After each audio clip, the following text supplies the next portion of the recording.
Darkcast Network. Welcome to the dark side of podcasts.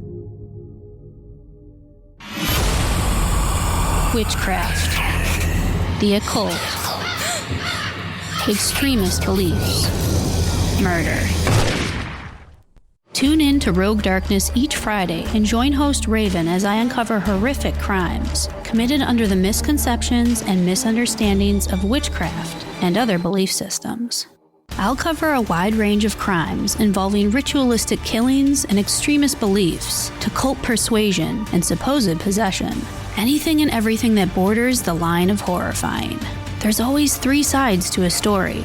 Side A, Side B, and then the truth. Let's uncover the truth together and explore the darkness of mankind, one crime at a time. Available wherever you get your podcast fix, simply by searching Rogue Darkness.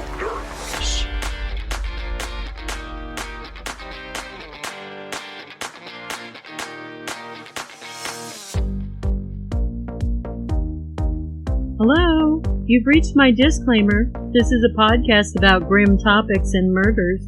It's not suitable for the young or faint of heart, and I occasionally drop swear words. Listen at your own discretion. Hey there, Rainbow Warriors, and welcome to Beyond the Rainbow, True Crimes of the LGBTQ+. I'm your host, CJ, and I'm back! Did you miss me? 'Cause I missed you. This episode, I have a listener-suggested case. Actually, I have two. Our main case is from Rainbow Warrior Arthur, and our true crime quickie came to me from Tony, who had gone to high school with both the victim and the perpetrator. There's not a ton of information on the quickie case, but the boy murdered should have his story told. Before we get into the cases, I have just a bit of housekeeping to take care of. Find me on the socials, nearly everywhere as Rainbow Crimes and Darkcast Network. I've received 4 new awesome 5-star reviews as of late. Well done from Prodigal Arts, a great podcast that gives voice to us in the LGBTI community. The next one, love this podcast from Lolly Knows Best 333. I like CJ's comments and her podcast is done well. I feel like I'm listening to a story from a gay aunt, and I love it. Well, that's awesome, Lolly Knows Best, because I am a gay aunt. Very educational from HAHSHGDHUD. Very good podcast, storytelling, and educational. And lastly, from Snoogie VA. Love this show. I love this show, and I look forward to new episodes. Thank you all so much. These type of reviews mean so much to me, and actually comments like that are what keep me going. Hey! I just bought my ticket to the True Crime Festival in Austin, Texas, coming August 25th through the 27th. If you live in Texas, I'd love to meet you there. Even if you aren't in Texas and just want to go, come! I'll have a booth and I'll be handing out both Beyond the Rainbow and Darkcast goodies. I'll even have some merch for sale and some giveaways. So think about getting your tickets to attend in August. I know for sure some other Darkcast shows will be there, like Autumn from Autumn's Oddities and Jackie from Cause of Death, and possibly more. My buddy Jen from our True Crime podcast will be there too, and I'm so excited I finally get to meet her in person. You can receive 15% off the True Crime Paranormal Festival when you order your tickets by typing in the word Beyond at checkout. But this won't take effect until February 16th. Please consider joining my Patreon, where at the unicorn level, I will shout you out, name a unicorn in your honor, and you'll get ad-free episodes, early release episodes, and one extra episode at the end of every month as we take our unicorns out for a ride, and I tell you a true crime story that I've not yet covered here on the regular show. I'll leave a link to my Patreon in the show notes.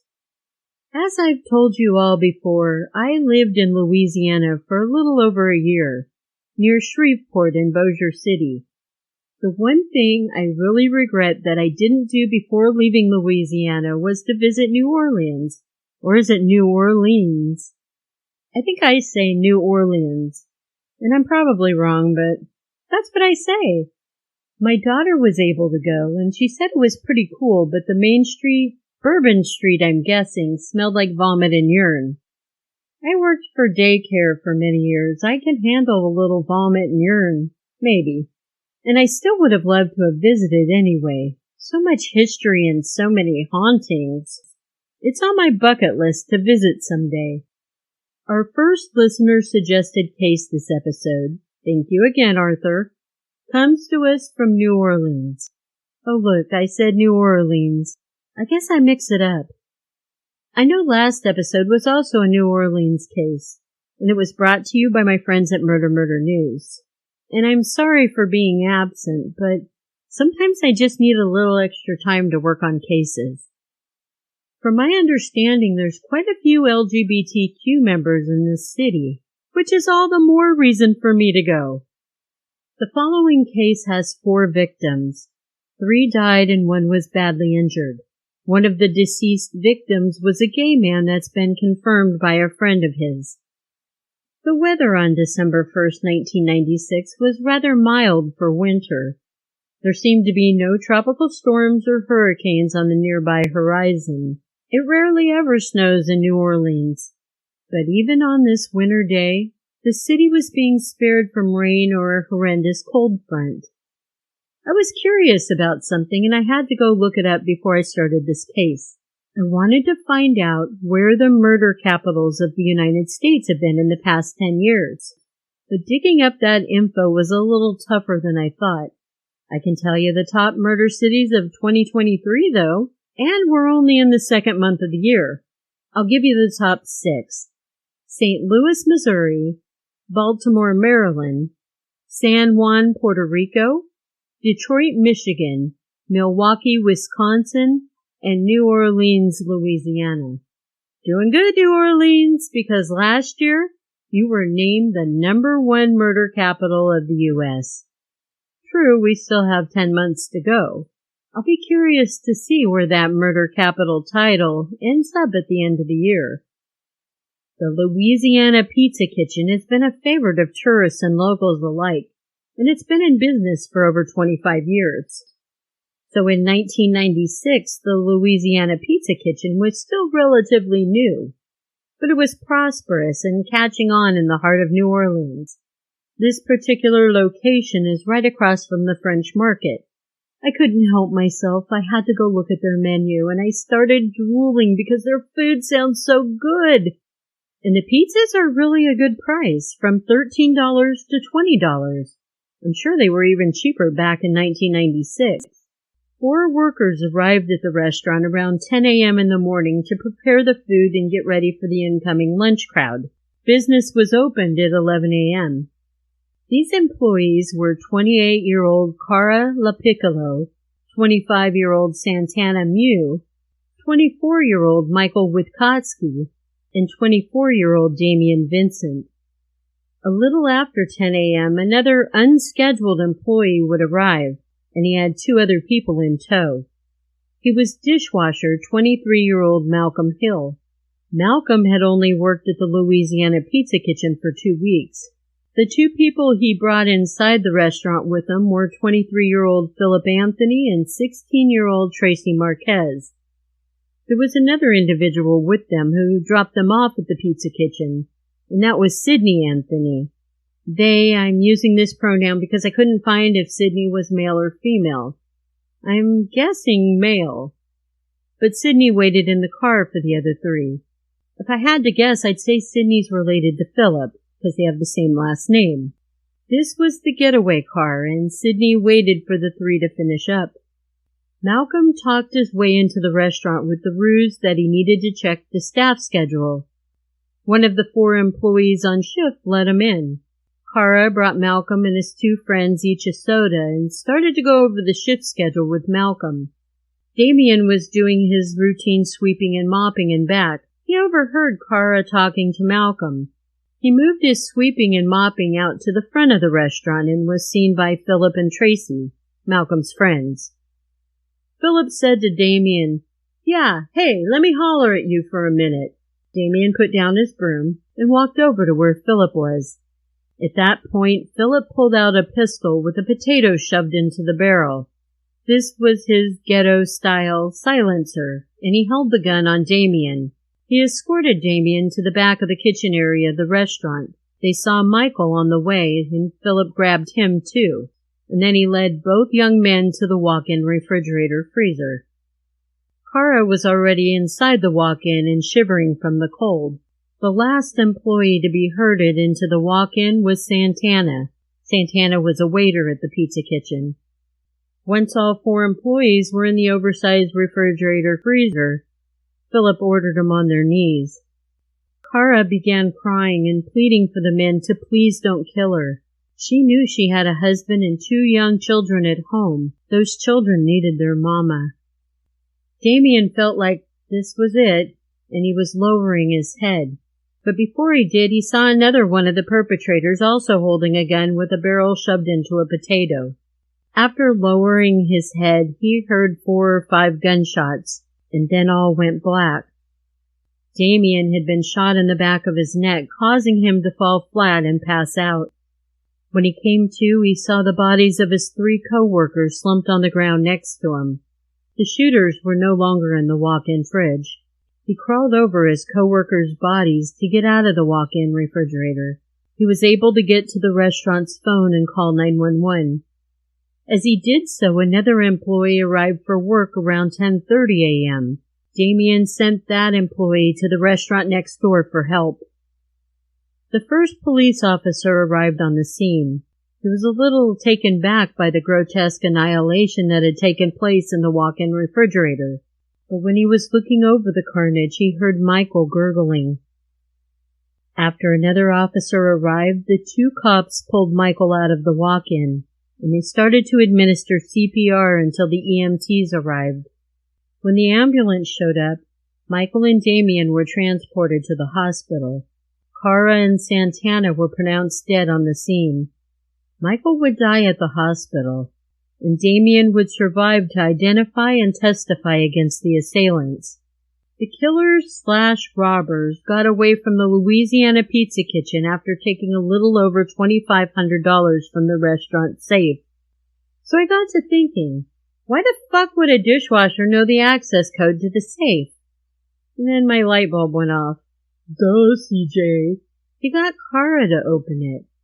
Kara must have been the manager working that morning. And then I read it later in the court documents. Yes, Kara was indeed a manager, and she did have the combination to the safe, confirming my light bulb moment. The police taped off the crime scene to preserve evidence. They found a copper bullet casing and potato fragments from the perpetrator's handy spud silencers. Written on the kitchen's grease board was, "Trip and get flipped like a pancake. Thinking this man a fake? Now they bringin' flowers to you wake." One of the thugs apparently thought he had a future in poetry, or rap. When Damien was being interviewed at the hospital, he wasn't sure of Malcolm's name. He knew it started with an M, and he also knew the guy had just started working there. He described all 3 thugs as large, medium, and small. In fact, many of the articles described them as looking like a stepladder, which is a little bit amusing. Philip is about 6'3", or 190.5 centimeters, and the other 2, Malcolm and the teenage kid, they were between 5'4" and 5'8". The contrast in sizes was vast. By the way, if I haven't mentioned it before, I know the name Tracy is a unisex name. In this case, Tracy is male. Police put together some composite pictures of potential suspects, and they took it to the hospital to see if Damien could identify any of the men. But Damien looked at the photos and turned away, not able to say anything. So the police went with the lead of the M name that worked at Louisiana Pizza Kitchen. They looked at the schedule and they found Malcolm's name on the bottom because he was the restaurant's latest hire. They acquired information on Malcolm given to them by the owner of the pizza kitchen. That same evening of the vicious attack and murders, police were surrounding Malcolm Hill's house after Damien's tip about the M name led him to Malcolm. But Malcolm was not at his mother's home. nor was he at his grandfather's place. They changed gears a little, and they ended up at the apartment of Malcolm's girlfriend. Malcolm was in the company of two other black men, a very tall Philip Anthony and 16-year-old Tracy Marquez. The police told the three guys they were wanted for questioning in a first-degree murder case, and then they secured the apartment until a search warrant could be obtained. During their pat-down for weapons, police caught the 16-year-old trying to hide 5 .38 caliber bullet cartridges and $70 that were in his pockets. Philip had a rubber glove sticking out of his back pocket. He told the police he liked to chew on rubber gloves and rubber bands. Not a crime, just kind of weird. Police went back to the hospital to talk to Damien again. They had a picture of Malcolm, who Damien was able to positively identify, and this gave police probable cause to arrest Malcolm for first-degree murder. Another photo lineup was placed in front of Damien, and he was able to positively identify Philip Anthony as the tall dude, the one with the potato on his gun. However, Damien was not able to ID Tracy. In the squad car, an officer told Malcolm that he had been positively identified by a surviving victim. After hearing that news, Malcolm started to beat his head against the back seat's headrest. Once the search warrant was obtained, a search of the girlfriend's apartment found the clothes Malcolm had worn during the attack. They found a .22 caliber pistol, a .38 caliber Magnum pistol with 4 spent shells. At the crime lab, testing showed a white substance on the end of the Magnum. It turned out to be potato starch. The Magnum had now been perceived to be the murder weapon, and all 3 suspects had that same potato starch residue on their shoes. Police garnered search warrants for the homes of all the suspects. A total of 5 guns were confiscated and admitted into evidence, although the .357 Magnum with the side order of fries was determined to be the murder weapon. The Orleans Parish indicted Philip, Malcolm, and Tracy. They also indicted Sidney, who drove the 3 and owned the car that dropped Philip, Malcolm, and Tracy off. All 4 suspects were being charged with 3 counts of first-degree murder and 1 count of attempted murder. At the trial of Philip, a waitress for the Pizza Kitchen said she was on her way to the restaurant next door when she noticed 2 men in the Pizza Kitchen smoking area. She then did a double take to see if she recognized either, but she had not, and she went on her way for breakfast to the restaurant next door before she had to show up for her shift at the Pizza Kitchen. She was able to positively identify Philip as the tall man, and she got a good look at his face. She remembered thinking how tall one of the men was, and how short the other, assumably Tracy, was. Another witness was a man locking up his bicycle who saw Malcolm, Philip, and Tracy walking away from the Pizza Kitchen, and then they turned around and started walking back towards it. This man was also able to positively identify Philip. And another witness came forward. He was a man named Angelo Collins. He had just dropped his brother off to the Pizza Kitchen for his shift. Remember the dishwasher who came in when Damien was calling 911? His brother Angelo was flagged down by Philip, who knew him. He asked if Angelo would give them a ride, and Angelo did. And to be honest, this confuses me a little bit because they had Sidney waiting in the getaway car, but yet they asked Angelo for a ride. Angelo was able to pick out all 3 suspects in a photo lineup, and he had no clue that these young men he was giving a ride to had just killed 3 people and injured 1. Malcolm was granted a severance from Philip's trial, meaning he was given his own trial. Philip was found guilty as the trigger man causing the deaths of Cara, Michael, and Santana, and he was given the death sentence. Malcolm received 3 life sentences in prison. Tracy received 50 years. And Sidney, who drove the killers to the venue and waited in the car, received 15 years. Which, to be honest, I don't know how fair that is. Sidney never even saw the victims. But Sidney must have known the intentions of the 3 young men. A little about the victims. As I said before, Cara was 28 years old. She was a wife and a mother of 2 little ones. And sadly, that's really all the info I could dig up on her. 24-year-old Michael Witkowski lived in Bethlehem Township, Pennsylvania before relocating to New Orleans. He loved to sing and he loved theater, and he was extremely active within his church. 25-year-old Santana Mew was a teacher moonlighting as a waiter at the Louisiana Pizza Kitchen. He is our reportedly gay victim of this crime. I found a touching tribute article that a street vendor had made for Santana. Besides Damien, Cara, and Michael, this street vendor was one of the last to ever interact with Santana before he was killed. So as you know, this all happened on December 1st. This street vendor said he noticed the young man in a black Louisiana Pizza Kitchen shirt. He appeared to be shopping for Christmas presents among the street vendors. The merchant thought, why does he even bother looking? These Pizza Kitchen guys never buy anything. This young man was Santana, and Santana saw a pendant of Saint Bernadette in chains engulfed in flames. He asked the vendor how much, and the merchant said, $10, not figuring this kid would make the purchase. Santana grinned and said, I'll take it. The merchant was surprised. Santana didn't even try to haggle the price down. Santana's smile is what left the lasting impression on this vendor. The next day in the newspaper, the vendor had read what happened at the Pizza Kitchen. He was very sad and affected by it. So much so, he wrote an article to be published in that same newspaper of his short interaction with Santana. If a stranger can spend 5 minutes or less with someone and be that impacted in a positive light by him, can you just imagine the pain Santana's family and friends must have felt? Rest in power, Santana, Cara, and Michael. So our true crime quickie, as I said earlier, is also a listener-suggested case from Tony in Missouri.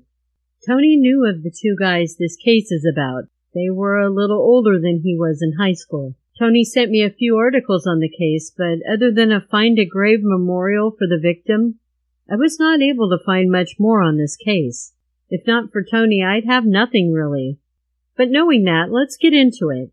Timothy Keith Ridpath was born on October 6, 1970. He was a Libra. Woo-woo, Libras! He also shared his middle name with his dad. What's very frustrating for me with this case, and particularly this victim, I want to know who he was. What kind of person was he? What were his dreams, his goals? When did he know he liked guys? Was he gay or bisexual, or one of the other sexuals? Did his family know he liked guys? If so, were they accepting of him? I do know he was 18 years old when he was murdered. He was from the Independence, Kansas City, Missouri area, right on the border of the state of Kansas. Tim was 5 feet 4 inches, or 162.56 centimeters tall. He weighed 120 pounds, or 8.5 stone. He was a little guy. His father, who had since passed, said Tim was ornery, but he could never understand why anyone would want to kill him. 19-year-old Christopher Mitchell went to high school with Tim. The 2 young men had known each other for about 2 years. Chris had a girlfriend, 17-year-old Cindy. Although Chris had a girlfriend, he and Tim would hook up for sex. In the 2 years they were friends, they had sex at least 4 times. Chris admitted to this, but quickly followed it up with, and I'm very ashamed of it. Days leading up to his murder, Tim had complained to a teacher he was having a feud with Chris, and he was fearful that Chris would hurt him. It was possibly because Tim might have threatened to out Chris to his girlfriend and to others. On October 1st, 1989, Chris allegedly picked Tim up so they could talk. He drove him to a dirt road just north of Lawrence, Kansas, and he shot him 5 times, killing Tim. Tim had been shot in his head, his abdomen, and his neck. That same night, Chris picked up his girlfriend from work, took her to eat some fast food, and then to a movie. But the movie had already started, so the couple opted to go to a different showing. By 10:30, Chris had said he went home. And my assumption is, at this time, he didn't go home. That's when he picked up Tim. The fights Tim and Chris had gotten into prior to Tim's murder were often violent. Tim's mother had even called the police, expressing concerns over the violence and the harassment by Chris. She reportedly was even concerned Chris was going to do something to their home. While officers noted the situation, nothing was done about it. One of Tim's most beloved teachers said Tim was a good student. He had a great sense of humor. She also said he was really looking forward to college and studying business. Tim's body was found on that dirt road on October 2nd. As often happens with young and drunk people, they have loose lips. Chris started to tell people he killed Tim. That, along with Tim's mom's complaint about Chris, led the police to bring him in for questioning. And this also led to the arrest of Chris Mitchell. Police approached Chris's girlfriend Cindy, and she was angry when they told her Chris had a homosexual relationship with Tim. A few days after that interview, she went back to the police station and she told them that Chris told her he killed Tim, but she swore her anger over Chris's relationship with Tim wasn't why she came forward. Detectives and specialists retrieved 2 bullets from Chris's dad's office of employment. They found bullets in the wall that matched the bullets found in Tim, and Chris was charged with first-degree murder. At his trial, Chris's dad testified his .22 caliber pistol had been stolen 6 months prior. The gun was never found. Girlfriend Cindy testified Chris had told her he killed Tim, and Chris continued to maintain his innocence, saying he was on trial for a crime he didn't commit. Chris's defense team mentioned another possible suspect they say wasn't investigated by police well enough. This was a young man named Scott Burke, whose stepsister just happened to be a police officer. Scott was attending the University of Kansas at the time. The stepsister, whose name is Jan, said nearly 2 weeks after Tim's murder, her stepbrother said jokingly, "Yeah, I shot the guy. I got mad and shot him." The defense asked Jan if joking about homicide's funny. She replied, "I can't decide his sense of humor for him." But she also admitted that he had asked her several days before Tim's murder what the laws were for carrying around a weapon in his car. But that could be anything. It could be a baseball bat. We all carry tire irons. A friend of Scott's testified that he struck up a conversation with Scott, and he asked him if the police investigation bothered him. Scott said, "No, but the next time I talk to those guys, I'm going to tell them I did it and threw the gun in the Kansas River." I don't think Scott's the one that killed Tim. I think Scott's just an idiot who has a very inappropriate sense of humor. I believe the police arrested the right killer and he was on trial. The defense did their damnedest to portray Cindy, Chris's girlfriend, as a scorned woman and a liar. At the end of the trial, the jury found Chris not guilty by reasonable doubt, and he was acquitted. There was absolutely no unicorn justice for Timothy Ridpath. Rest in power, Tim. Love your Rainbow Warriors, and remember, you matter. And it's not a crime to be gay, unless you're a murderer.